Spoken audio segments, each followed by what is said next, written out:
నమస్తే, welcome to క్యూనిస్. నేను మీ మధు. మిత్రులారా, మనం పబ్లిక్ వాయిస్ అని ఒక ప్రోగ్రామ్ తీసుకొస్తున్నాం. నిజంగా మీరు బాధితులు అయితే, న్యాయమైన సమస్య మీదైతే మా క్యూనిస్ వేదికగా ఆ సమస్యని సంబంధిత అధికారులకు, అలాగే మాకు తోచినంత విధంగా మీకు మీ పక్షాన్ని నిలబడడానికి, మీకు న్యాయం చేయడానికి అయితే పబ్లిక్ వాయిస్ అనే ప్రోగ్రామ్ తీసుకొస్తున్నాం. సో కింద కనబడుతుంది కదా, ఆ నెంబర్కి ఫోన్ చేయండి, గూగుల్ ఫామ్ చేయండి, వాట్సాప్ చేయండి. నిజంగా మీరు బాధితులైతే, మీ సమస్య న్యాయమైంది అయితే మేము వింటాం, మా క్యూనిస్ వేదికగా అధికారులకు వినిపిస్తాం. సో అందులో భాగంగానే ఈ రోజు ఒక బాధితుడైతే మన ఆఫీస్కి రావడం జరిగింది. ఆ బాధితుని పిలిచి ఆయన సమస్య ఏందో తెలుసుకుందాం. అన్న నమస్తే, ఎక్కడి నుంచి వచ్చినావు, నీ పేరు, నీ సమస్య? నా పేరు శ్రీపతి, మాది వర్గల్ మండలం అంబార్పేట విలేజ్. నాది మాకు సకినాల భాస్కర్ అంటే మాకు కొద్దిగా రిలేషన్ అవుతాడు. అతను ఏం చెప్పిండంటే, అన్న నన్ను చాలా నమ్మకంతో అతనికి 2-3 సార్లు మనం హెల్ప్ చేసినాం. అన్న నమ్మకంతో నీ పేరు మీద ఒక బినామీగా నిన్ను వాడుకుంటా, నీకు ఎలాంటి ప్రాబ్లం లేకుండా చూసుకుంటా అని చెప్పిండు. అరే నాకు మోసమైనటువంటి పద్ధతి నాకు వద్దురా అని చెప్పి ఒక 5-6 సార్లు మా ఇంటికి వస్తే నేను మరగొడితే ఆయన ఏం చేసినంటే, అది ఎవరిదైతే భూమి ఉంటుందో భూమి ఆమెను, వాళ్ళ అమ్మను, నాయనను, మా బొమ్మర్ది అంటే మా బొమ్మర్ది వాళ్ళ బొమ్మర్ది అన్నట్టు, మా బొమ్మర్దిని, వాళ్ళ అక్కను అందరిని తీసుకొని మా ఇంటికి వచ్చిండు. వచ్చి వాళ్ళందరూ కూర్చుని పెట్టి మాట్లాడిరు. మాట్లాడి ఏం చెప్పిందంటే, భూమి అంటే ఆమె ఈ భూమి వీళ్ళది, వాళ్ళ భర్త చేస్తే 2 భార్యలు ఉన్నారు ఆయనకు, అయితే సగం నేను చేపిస్తా ప్రయత్నం చేస్తున్నాము, జర నీ పేరు మీద చేస్తాం 4 దినాలు ఉండని అంటే, సరే మరి అని చెప్పి అట్లా చాలాసేపు ఒక 5-6 గంటలు చర్చ జరిచిన తర్వాత అడిగిండు. తర్వాత అసలైన వాళ్ళు కూడా అడిగిన మా భార్య, మా బొమ్మది కూడా చెప్పిండు అన్నట్టు. ఇవన్నీ చెప్తే, సరే మీరు అందరు చెప్తారు కదా, నాకేం ప్రాబ్లం ఉండదు అంటే, అన్న నీకు ఇలాంటి ప్రాబ్లం ఉండదు, ఏదున్నా నేను చూసుకుంటా అన్నాడు. ప్రాబ్లం ఏదైనా అయితే కూడా నా దాంట్లోకి వెళ్ళి 10 గుంటల భూమి, నా సొంత పట్టల భూమిలోకి వెళ్ళి కూడా 10 గుంటలు చేస్తాను ఒక కాగితం రాసి ఇచ్చినారు. ఎందుకు అలా అంటే రిలేషన్ లా అలా చేసే నమ్మకంతో వాళ్ళ, సరే మీ ఇష్టం ఎలా చేస్తే చేయండి, నాకేం అవసరం లేదు అని చెప్పి నమ్మకంతో, మనకేం ఇబ్బంది లేదు, ఒకసారి ఇచ్చిపోమన్నాడు. సరే అదే విధంగా అట్లా చేసుకున్న తర్వాత ఒక 6 నెలలు 7 నెలలు గడిచిపోయిన తర్వాత నన్ను ఏం చేసినంటే, లోన్ తీద్దామని అడిగితే నేనన్నా నా అన్ని ప్రాబ్లమ్స్ చూసి, నా ఈ ఐటీ ట్యాక్స్ అవన్నీ చూసుకుంటే ఓకే ఉంది, మంచిగా ఉంది అని చెప్పి ఒక తన ₹1,00,00,000 అడిగితే వాళ్ళు ఇస్తాంటే, నేను మా బావ లాయర్ ఉన్నాడు దగ్గర, వాళ్ళని అడిగితే ఏముంది, ఇదంతా రిస్క్ ఉంటుంది, వద్దురా అని చెప్పిండు. వద్దురా అంటే మధ్యలో ఏం చేసిండు, శివరాజు అంటే ఆయనకు 3 ఎకరాల 30 మొత్తం ఆయనకు చేస్తాడు. అయితే మనం ఏంటంటే, అరే నీ భూమి నువ్వు చేసుకో అంటే, ఆయన కొంత నీ పేరు మీద ఉండని అని చెప్పి 1 ఎకరా నా పేరు నుంచి 3 ఎకరాల 30 గుంట శివరాజుకు చేసిండు. శివరాజుకు చేసిన తర్వాత మళ్ళీ 6 నెలల తర్వాత ఇదంతా చేసినంత భాస్కరే. ఈ 3 ఎకరాల 31 గుంట మళ్ళా మన పేరు మీద రానికి ఏం చేసినంటే, ఆ ఊళ్ళో ఒక కళ్యాణ్ అనే పిల్ల ఉంది, ఈయన చేతి కింద ఊళ్ళో కోపుల పని మీద పనిచేస్తుంది. ఆ పిల్లతో దొంగ సంతకం పెట్టించి మళ్ళీ 3 ఎకరాల 31 గుంట, మూడే గుంటలు పోతుంది వాళ్ళకి చెప్పిండు తవ్వ కోసం అని. శివరాజు కెరక లేకుండా 3 ఎకరాల 30 గుంట మళ్ళీ నా పేరు మీద చేపించిండు. ఎందుకు ఆయన పేరు మీద ఎందుకు చేసిండు? మళ్ళీ కొన్ని డబ్బులు అవసరం ఉన్నాయని చెప్పి ఆయన పేరు మీద చేపించిండు. నేను మొత్తం లోన్ నేను చేసినట్టే రేపు ప్రాబ్లం నాకు అయితే అని చెప్పిండు. మా బావ వాళ్ళ ఫ్రెండ్ ఒక లాయర్ ఉండు, అయితే నువ్వు మొత్తం పని చేసుకోరా, నాకు ఏమొద్దు అని చెప్పిన. అయితే ఆయన తిరగడు అని చెప్పి 1 ఎకరా నా పేరు మీద పెట్టి చేపించిండు. ఈ 3 గుంటలే తవ్వ కోసం మాది ఆయనకి ఇస్తున్నామని ఏం చేసిండు, 3 ఎకరాల 30 గుంట మళ్ళీ ఆయన పైసలు కట్టకుండా మళ్ళీ రివర్స్ నాకు చేపించిండు. నాకు చేపించి ఏం చేసిండు, ఒకసారి భూమి కొంటా అని చెప్పిండు.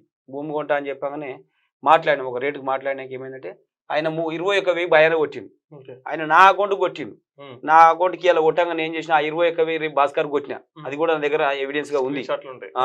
అయితే మళ్ళీ 3-4 రోజుల తర్వాత ఏమైంది, భూమి వేటోళ్ళు అడుగుతారు, సార్ మరి నువ్వు ఒక 21,000 ఇచ్చినావు అంటే 10 లక్షల రూపాయలు మళ్ళీ ఆయన భయాన్ని ఇస్తా అంటే, నా రోజు తోలుకపోయాడు.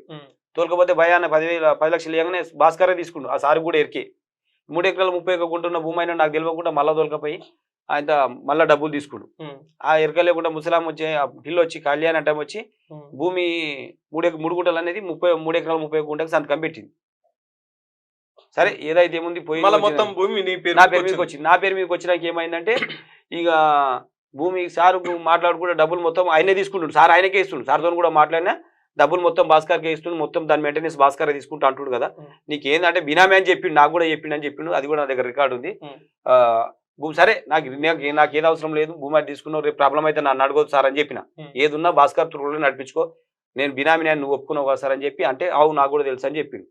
ఇవాళ భాస్కర్ ఏం చేస్తుండే, నాకు మీదకి వెళ్ళి ఫోన్లు వస్తున్నాయి, ఏది మన పోలీస్ స్టేషన్కి వెళ్ళి ఫోన్లు వస్తున్నాయి, లేకుంటే నువ్వు భూమి ఎట్లా అయింది, ఏం సంగతి అని. ఆ ముసలాయన ఏం చేసిండు, భూమి ఎవరికి అమ్మిరు, ఇది సునీల్ సార్ అని ఇక్కడ మొత్తం ఉన్న 4 ఎకరాలు 4 ఎకరాలు 30 గుంట నా పేరు మీకు ఆల్రెడీ చేసేసిన వాళ్ళ పేరు మీకు రిజిస్ట్రేషన్ చేసిన. అయితే నాకు బాగా బెదిరింపుల కాలు వస్తున్నాయి, ఉం. నీకు భూమి ఎట్లా అయింది, ఏం సంగతి అయిందని ఊరోళ్ళు కూడా కొద్దిగా బయట అయింది. అయితే ఈ భూమి అనేది కొద్దిగా ఆగే దాంట్లో కానీ కొద్దిగా కబ్జాలకు జరిగింది అన్నట్టు. అది కొన్ని ఏళ్ళ నుంచి ఎట్లు ఇచ్చిన మాకు తెలియదు, కొద్దిగా జరిగిపోయింది. ఆగే ఈ కడీలు వార్తని పోయింది భాస్కర్ అంటే, కడీలు వార్తని పోతే కూడా బాగా ఫైట్ అయింది. భాస్కర్ కొంతమంది గుండగాల లెక్క 50 మంది 100 మంది సినిమాలో నడుస్తుందా అట్లా మందిని దొరికొచ్చిండు. ఆయన ఆగేని కొడితే ఆగే ఎస్సీ ఎస్టీ కేసు కింద పెట్టిండు.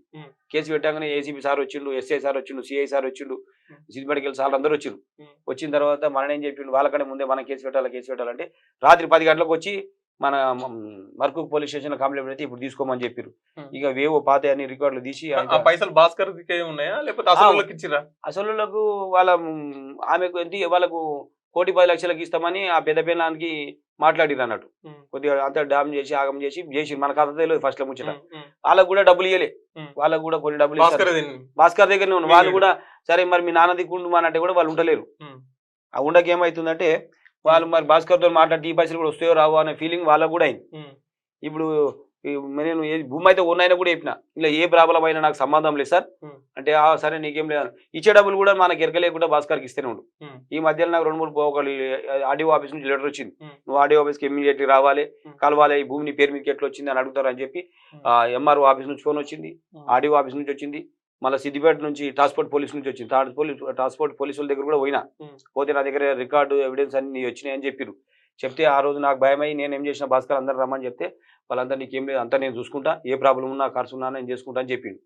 ఇవాళ ఏం చేస్తున్నంటే భాస్కర్ నువ్వు కొన్నావు నీకే ఎరుక అన్నాడు. నాకు అసలు వాళ్ళు తెలియదు. ఒకవేళ నేను భూమి కొన్నా అనుకో, నా అకౌంట్ నుంచి 10 లక్షలు 5 లక్షలు వాళ్ళకి పోవాలి కదా, పోనా వద్దా? భాస్కర్ నిన్ను ఉత్తపుణ్యానికి నమ్మించిండు, ఆగం చేసిండు.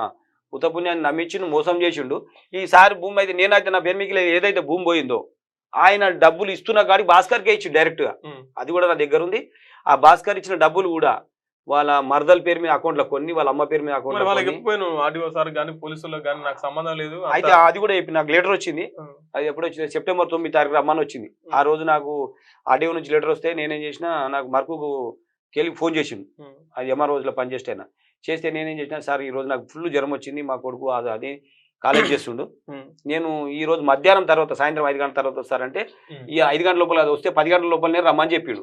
రమ్మని చెప్తే ఇలా వీలు కాదు సార్, మళ్ళీ ఎప్పుడు రావని ఆ సార్ కూడా 4-5 సార్లు ఫోన్ చేసిన, సార్ కూడా అవసరం ఉంటే మళ్ళీ పిలుస్తా అని చెప్పిండు. ఇక సార్ పిలవలేదు, నేను పోలేదు. మీ పేరేం పేరు అన్నారు? నా పేరు శ్రీపతి. అయితే ముచ్చట ఏంటంటే అసలు వ్యక్తి ఒక ఆయన ఉన్నారు, ఆయన ఏం చేసిండు, భాస్కర్ను పట్టుకొని ఈయన పేరు మీద బినామీగా 4 ఎకరాల 30 సెంట్ల భూమిని వీళ్ళ పేరు మీదకి ఎక్కించారు. ఎక్కించిన తర్వాత భాస్కర్ అంటోడు ఉన్న కాడికి అమ్ముకున్నాడు. భాస్కరే ఎక్కించు నా పేరు మీద, అదే నీ పేరు మీదకి భాస్కర్ అంటోడు ఎక్కించుకొచ్చాడు. తర్వాత ఏమైంది, 4 ఎకరాల 30 సెంట్లు భాస్కర్ అంటోడు అమ్మాడు. ఈ అసలోడు ఇప్పుడు మొత్తం తిరుగుతాడు, ఆఫీస్ నుంచి తిరిగి నా మీదకి వస్తుండు. అదే ఇక నీ ఇప్పుడు పోలీసు వాళ్ళు ఏమంటారు అంటే, నువ్వెవరు, నీ పేరు మీదకి ఎందుకు ఎక్కింది, నీ పేరు నుంచి వేరే ఎందుకు పోయింది అని చెప్పేసి పోలీసు వాళ్ళు నిన్న అంటారు. ఇక్కడ అసలోడు భాస్కర్ నిన్ను ఇరికిచ్చేయడు, తిన్నాడు, అవతల వాడు. ఇప్పుడు భాస్కర్ ఏమో ఒక 10-15 మంది ఉన్నారు, వాళ్ళందరి వాయిస్ రికార్డులు నాతో ఉన్నాయి. నేను ఇప్పుడు ఈ నా పేరు మీద భూమి వస్తాను కూడా, ఈ మొదట ఆమె మీదకి వెళ్ళి నా పేరు మీద భూమి వస్తాను కూడా ఎంఆర్ఓకి ఎంతో లంచం ఇచ్చిండో, నేను చెక్కు రూపకంగా డబ్బులు ఇచ్చిన, ఏదైనా నాకు ప్రాబ్లం రేపు ఫ్యూచర్ లో రాకుండా కూడా చెక్కు రూపకంగా డబ్బులు ఇచ్చిన. ఈ డబ్బులు ఉన్నాయి. ఈ భాస్కర్ కు ఎంటీ చెక్ ఇస్తే ఈ భాస్కర్ ఏం చేసిండు, నా పేరు మీద ప్రాబ్లం ఉంటుందని ఈ వెంకటాపురం మల్లేష్ అంటే ఆయన ఉంటాడు, ఆ మల్లేష్ పేరు మీద చెక్ వేస్తే ఆయన అకౌంట్ లో పడ్డాయి డబ్బులు. ఆయన ఏం చేసిండు, కొన్ని క్యాష్ రూపకంగా ఒక మళ్ళీ వేరే ఊళ్ళో మరకులో ఉంటాడు ఒక పెద్ద మనిషి, ఆయనకి ఇచ్చిండు. ఈ మళ్ళీ ఏం చేసి ఇంకో కొన్ని డబ్బులు ఈ ఆ రోజు ఎవరైతే ఎంఆర్ఓ ఉంటారో వాళ్ళు చెప్పిన వాళ్ళకు ట్రాన్స్ఫర్ కొట్టిండు. అది కూడా నా నిన్ను మంచోడు అన్నాడు, ముంచిండు. రేపు ఏంటంటే దగ్గర బంధువు అని చెప్పేసి నమ్మితే మంచోడు అన్నాడు, నిండా ముంచిండు. ఇప్పుడు ఈ కేసులకు వీళ్ళకి సమాధానాలు చెప్పలేక వీళ్ళ చుట్టూ తిరగలేక ఈయన చచ్చిపోవాలి. అదే అవుతుంది సార్. అసలు పైసలు తిన్నాడు, మంచిగానే ఉన్నాడు, మందిది భూమి మంది పేరు మీద ఎక్కిచ్చిండు, మధ్యలో ఉన్నాడు, పైసలు మింగిండు. ఇప్పుడు మొత్తం నాకేం సంబంధం లేదు ఈయన పేరు మీద, ఎందుకంటే డాక్యుమెంట్ ప్రకారంగా తూని ఉంటాడు. భాస్కర్ అంటాడు ఏడగానే వాడాడు, అంత లోపల రాజకీయాలు ఉంటారు కాబట్టి ఇగో గిట్లు ఉన్నది. ఇప్పుడు 6 నెలల నుంచి నాకు ఇదే పిచ్చిలేస్తుంది, నాకు ఆల్రెడీ బీపీ ఎక్కువ ఉన్నది. బీపీ కూడా నేను మామూలుగా 40 mm అదే 40 నెంబర్ గోల్ వేసుకునేది కూడా AMH తెలమకండి ఇక అదే ఏం ఇబ్బంది పడకు, మన వీడియో చూస్తారు, మన వీడియో అధికారులకు అందరి దగ్గరికి పోతుంది. మళ్ళీ ఈ డబ్బులు కూడా మనం అమ్మినట్టయితే కూడా డబ్బులు నా అకౌంట్ లోకి రాలే. ఈ భాస్కర్ కు సంబంధించిన వాళ్ళు రిలేషన్స్ ఎవరు అయితే ఉంటారో వాళ్ళ కూడా కనీసం వాళ్ళు ఛాయ్ కొట్టి పెట్టుకుని అమ్ముకుంటే వాళ్ళు కూడా లేరు. 20 ఏళ్ళ పిల్ల దాంట్లో ఇప్పుడు 50 లక్షల డిపాజిట్ ఉన్నాయి. మీరు కావాలంటే వాళ్ళ అకౌంట్ వాళ్ళ పేరు చెప్తా, వాళ్ళ అకౌంట్లు కూడా తెలుసుకోండి. భాస్కర్ వాళ్ళ అక్క బిడ్డ ఉంటది, ఆమె పేరు రాజేశ్వరి, ఆమెది యాదగిరిగుట్ట దగ్గర విలేజ్. ఆ డబ్బులు ఎప్పుడైతే వచ్చినాయో ఆ పిల్ల కాచిరెడ్డిపల్లి ఉంటుంది ఒకటి. రెండోది వీళ్ళ భాస్కర్ వాళ్ళ తమ్ముని భార్య పేరు పావని, వాళ్ళ అమ్మ అకౌంట్ లోనే ఉంటాయి డబ్బులు. ఒకసారి మీరు మరి చెక్ చేసుకుంటాను కూడా భాస్కర్. ఇంకో ఆమె భాస్కర్ వాళ్ళ అమ్మ ఉన్నది, వాళ్ళ అమ్మ అకౌంట్ లో ఉంటాయి డబ్బులు.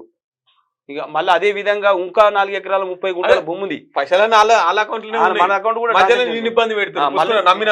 మళ్ళీ ఇంకోటి ఈ సకినాల ఆయన ఉండి కదా ఎవరు కృష్ణమూర్తి, మొదటి భార్యకు సగం చేసిండు, రెండో భార్యకు సగం ఉందా, ఆ భూమిని కూడా కొందామని చెప్పి ఒక ఆయన కార్డెక్కర్ అంటే కరుణాకర్ అంటే ఆయన ఉన్నాడు, ఆయన త్రూలా ఆ భూమి కూడా అగ్వాల కొట్టేసి మొత్తం ఆగమాగం చేసి ముసలాయనకు డబ్బులు ఇప్పించిండు. ఇవన్నీ ఇవే డబ్బులు, ఇందయ్యే డబ్బులు తీసుకుని ఇచ్చి ఆయన ఉన్నాడు. ఆయన ఇది కిరికిరి నడుస్తున్న భూమి అని తెలుసు, ఆయన ఎట్లా ఇస్తాడు, ఈయన త్రూలనే పోయినాయి. మళ్ళా ఇక పోయి ఆ డబ్బులు ఇంటి ఇచ్చిన డబ్బులే, మనం అమ్మిన డబ్బులే. అసలు వ్యక్తికి ప్రాబ్లం, ఇద్దరు భార్యలతో ప్రాబ్లం, ఈయన బినామీగా వాడుకున్నారు. ఈయన మోసం చేసి ఎరక లేకుండా రైతు బంధు అని చెప్పి, నీకు రైతు బంధుకు లేవాలి, ఎంఆర్ఓ దానికి పోయి సంతకాలు పెట్టాలని చెప్పి భూమి ఈ భాస్కర్ మొదటి భార్యకి చేపించిండు. రేపు నాకు ఎస్ఐలతోని, సిఐలతోని, లేకుంటే ఎంఆర్ఓతోని, అధికారులతోని ఎలాంటి నాకు కాల్స్ వస్తున్నాయి, భయం అవుతుందనే ఉద్దేశంలో మీ ఈ క్యూ న్యూస్ను ఆశ్రయిస్తానికి వచ్చిన మీరే నాకు జర న్యాయం చేయాలి. భూమి నువ్వు ఎట్లా చేసినావు అంతా తెలుసు అన్న, ఇవి ఏ చెప్పినా అన్న అన్ని చేసుకుంది నువ్వే, భూమి రిజిస్ట్రేషన్ చేసుకుని నువ్వే కదన్న. ఇప్పుడు చేసుకున్నా నీ పేరు మీద చేసుకోలేవరా, నువ్వు విరగకుండా నువ్వు చేసుకోలే కదా, కూడా చేసుకుని చెప్పన్నా మరి చెప్పన్నా. నువ్వు ముంగడికి వస్తానే కదా, నేను ముందడికి వస్తానే కదా నా చేసినావు. కానీ ఇప్పుడు నా పేరు మీద ఎట్లా భూమి చేసినావు, నీ మీద ప్రయోగించుడు కదరా. ఫస్ట్ మా ఇంటికి వచ్చి నా దగ్గరికి శాకారం కార్డు బిల్డింగ్ కార్డుకి వచ్చి ఏం చెప్పినావు చెప్పినాను, నీ మనసు సాక్షిగా. ఏమని కలిసి నువ్వు వచ్చి ఆపుతాను, నువ్వు వచ్చి ఆపన్నాడా. నేను ఫ్యాన్ కింద కూర్చుంటా, నాకు అవసరం లేదు, నాకు వచ్చేది నాకు అవసరమే లేదు. నీకు వచ్చేకాడికి వచ్చేసాయి కదా, నీకు 3 లక్షల 3 లక్షల చిల్లర 3 కోట్ల చిల్లర ముట్టే కదా నీకు వచ్చేకాడికి వచ్చినాయిగా. అర్థమైందా?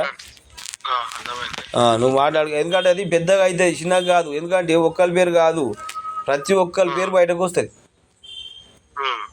ఆ పేరు బయటకు రాకుండా ఇందులో రిస్క్ మొత్తం నీదే, నాదైతే ఏం లేదు. నేను నిమిత్త మాత్రమే, నా మీద చేసినావు, నీకు నచ్చినోనికి చేసిన బాధ్యుడు అంతా నువ్వే భరించుకుంటావు. అది అనుకో, ఏదున్నా నువ్వు అంతా నాకే కావాలనుకుంటే లాస్ట్కు మౌనికకైనా గతి నీకు అవుతుంది. మౌనిక ఏమైంది, 480 వచ్చావంటే నీకే మళ్ళీ 1 2 దండగ పట్టుకొని వచ్చినావు, సేమ్ అదే పరిస్థితికి వస్తుంది. ఇది రికార్డులో రాసి పెట్టుకో, అర్థమైందా? మంచి రైట్. నీకు తెలియాలి, నువ్వు ఊర్లో ఉంటావు, నువ్వు నీ తెలుసుకుంటుంటావు కదా, నువ్వు నాకు చెప్పాలి ఏమైతుంది అనేది. నాకు నేను దూరం ఉంటానే, నాకు తెలియకుండా ఊళ్ళో ఉంటానే డబ్బులు మీరు ఇచ్చిరి, తను కాదని ఆయన మీదే ప్రెషర్ పెట్టుకుంటుంది, ఆయనతోనే కాంటాక్ట్ ఉంటుంది. నీకు గురువారమో బెస్సారం బాత్రగా అంటారు కదా సార్. అదే కొంచెం టైం అడిగిండు, వేరే కడీలో దొరకలేదు ఏదో అన్నాడు, చూద్దాం. నేను కూడా కొంచెం వేరే పనులలో ఉంటే అంత దాని గురించి ఆలోచించలేదు. చెప్తానులే, నేను చెప్తాను, నువ్వు బాగానే ఐడియా ఇచ్చిన అది చెప్తాను నేను. కాదు, లైన్ అనేది నీకు తెలియదు. ఇప్పుడు 10 గజాలకు ఒకటి వాడితే 5 గజాలకు 3 గజాలకు ఒకటి వాడతాం కదా సార్ మనం. అవునవును, అది కూడా మంచి ఐడియా చెప్తాను. 10 గజాలకు ఉన్న కడీలు 10 గజాలకు ఒకటి పాతుంటే కడీలు వచ్చే వరకు 4 దినాలు అయింది అనుకో, దాన్ని ఎవరు అబ్జెక్షన్ చేస్తారు ఏం సంగతి అనేది కూడా నీకు కూడా. ఇప్పుడు వాళ్ళు మీరు ఇప్పుడు మీ తరఫున ఉన్న వాళ్ళు ఎవరు ఉన్నారు సార్ ఆడ? ఇప్పుడు నీ తరఫున నీకు ఇప్పించిన వాళ్ళు ఉన్నారు కదా, వాళ్ళ పేరు ఏం పేరు? అదే ఏజెంట్ అంటే ఇప్పుడు వాళ్ళ ఫ్రూట్లే కదా సార్ ఉన్నది.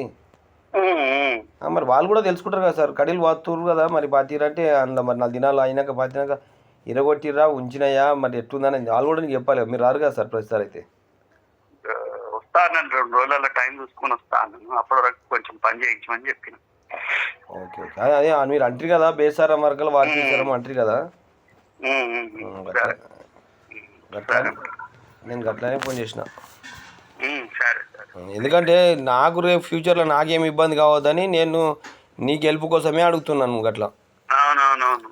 ఏదున్నా ఇప్పుడు మళ్ళీ ఎప్పుడైనా డబ్బులు 1000 అడిగినా కానీ మీరు బగడ్బందిగా రాపించుకున్నాకనే ఇవ్వండి అని కూడా చెప్తున్నా. అదే ముచ్చట చెప్తున్నా కదా సార్. ఏమి ఇప్పుడు ఇచ్చేది లేదుగా పైసలు, అన్ని ఆపుకొనే ఉంచినా మొత్తం పొజిషన్ ఇచ్చినాకనే ఇస్తాను పైసలు. అదే సార్, పొజిషన్ ఇచ్చినాకనే ఇస్తావు. పొజిషన్ మీదకి వేరే వాళ్ళు వస్తారనుకో, అర్థం చేసుకోండి సార్. అప్పుడు నీ పరిస్థితి అరే ఇదంతా ఫ్రాడ్ జరిగిందని తెలిసినప్పుడు వేరే వాళ్ళు వస్తే ఎట్లా అని. ఫ్రాడ్ లేదు అందులో, డాక్యుమెంట్ అన్ని క్లీన్ లాయర్ అంతా చూపించినా కదా ఫ్రాడ్. ఓకే సార్ మీరంతా కాన్ఫిడెన్స్ ఉంటే నాకేం బాగలేదు. కానీ నేనే ఇప్పుడు మీరు అంత పర్ఫెక్ట్గా నమ్మకం ఉన్నప్పుడు ఏం లేదని నేను ఆయనతో ఏదైనా బాండ్ పేపర్ రాపించుకోని అంటున్నా సార్. రాపించుకుంటా. అవును, అప్పుడు ఇది కోర్టు నుంచి ఇంజంక్షన్ ఆర్డర్ ఎందుకు తెచ్చారు మీరు? నేను తేలి ఆయనకే తెలుసు, ఆయనే తెప్పించింది సార్. అదే ఎందుకు తెప్పించారు? ఏమో కడీలు వాతాలని తెచ్చిండు, పాద్దామంటే ఎప్పుడు వాతిపోయలే నాతో. ఇంజక్షన్ ఆర్డర్ తెచ్చిండు, కడీలు వాతానికే తెచ్చిండు సార్. అది అది ఇంజక్షన్ ఆర్డర్ ఫిబ్రవరిలో పట్టిండు కదా. అవును. దేనికోసం? అది కడీల కోసమా? కడీల కోసమే ఇచ్చిండు. మరి పాద్దామని 10 సార్లు అడిగితే ఎప్పుడు పాద్దాం అంటాడు ఎప్పుడు అడిగినా. దాని కాల పరిమితి ఉంటుంది కదా సార్, 6 నెలలు ఎంతనో. అదే ఇంజక్షన్ ఆర్డర్ది ఎన్ని రోజుల టైం ఉంటుంది సార్ దానికి? ఏమో మళ్ళీ నాకు తెలియదు, అది కూడా లాయర్కి చూపిస్తాను, అడుగుతాను నేను. సరే సార్, తెలుసుకోండి, మీరు తెలుసుకోండి. సరే, okay right sir, thank you.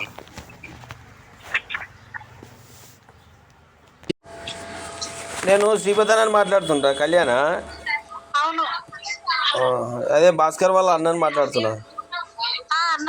అదే ఆ రోజు మన కాచిరెడ్డిపల్లి అదే శివరాజు చూడు, సంతకం పెట్టినప్పుడు వచ్చా చూడు నేను. నువ్వు ఏం చదువుకున్నావురా? అచ్చా, ఎన్ని ఏళ్ళు ఉంటావురా నువ్వు? ముద్ర అదే మీరు యాదవ్స్లలో ఏ కులం మాది? ముటాటి ఎర్రగొల్లం, దోమాట. అదే మా ఊళ్ళో పిల్లగాడు ఉన్నాడు, అందుకే యాదకి వచ్చింది. మాది అంబర్పేటరా. అవునా? ఆ రోజు మన ఇప్పుడు శివరాజు కోసము అదే సిగ్నేచర్ సంతకం పెట్టావు చూడు, గుర్తుపట్టావు కదా? హలో అన్న, వినిపిస్తుంది. అదే శివరాజు కోసము సంతకం పెట్టావు చూడు ఒకటి. తెలుసు పెట్టినా. అదే ఆ రోజు నా చూలే, నేను భాస్కర్ వాళ్ళ అన్నాను. అవురా? తెలుసు గుర్తుంది.